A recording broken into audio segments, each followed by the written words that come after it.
અંતરિક્ષની દુનિયામાં ભારત ફરી એક વખત રચવા જઈ રહ્યું છે નવો કીર્તિમાન। ઇસરોના સૌથી મહત્વાકાંક્ષી અભિયાન સ્પેડેક્સ ડોકિંગનું ટ્રાયલ સફળ રહ્યું છે। Indian space research organisation ISRO ફરી નવો ઇતિહાસ રચવા માટે જઈ રહ્યું છે। ઇસરોએ સ્પેસ ડોકિંગ એક્સપેરિમેન્ટનું સફળ પરીક્ષણ કર્યું છે।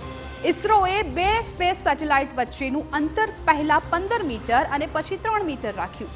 આ પછી બંને સેટેલાઇટને સુરક્ષિત અંતર પર લઈ જવામાં આવ્યા। ઇસરોએ મિશનની તસવીરો જાહેર કરતા જણાવ્યું કે ડોકિંગ ટ્રાયલનું ડેટા વિશ્લેષણ કરવામાં આવી રહ્યું છે। આ પછી આગળની પ્રક્રિયા પૂર્ણ કરવામાં આવશે। જો આ મિશન વધુ સફળ થશે તો ભારત, રશિયા, અમેરિકા અને ચીન પછી ચોથો દેશ બની જશે। આ પહેલા 2 વખત સ્પેડેક્સ મિશનનું ડોકિંગ મુલતવી રાખવામાં આવ્યું હતું।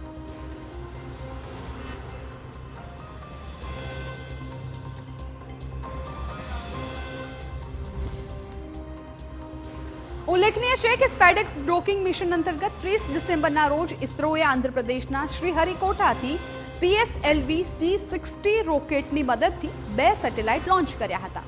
220 કિલોગ્રામના 2 નાના સેટેલાઇટ્સને 475 કિલોમીટરની ઊંચાઈ પર ઓર્બિટમાં મોકલાયા હતા।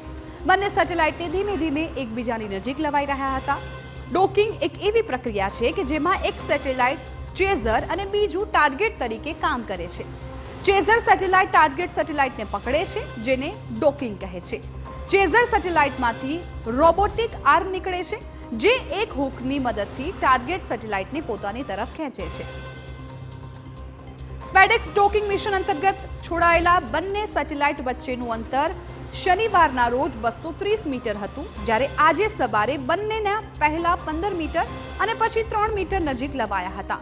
હાલ બંને સેટેલાઇટને ફરી એકબીજાથી સુરક્ષિત અંતરે લઈ જવાઈ રહ્યા છે। હવે આવનારા દિવસોમાં સિગ્નલ મળતા જ વાસ્તવિક ડોકિંગ પ્રક્રિયા હાથ ધરાશે। આ મિશન ભારતના ભવિષ્યના મિશનો માટે ખૂબ જ મહત્વપૂર્ણ મનાઈ રહ્યું છે।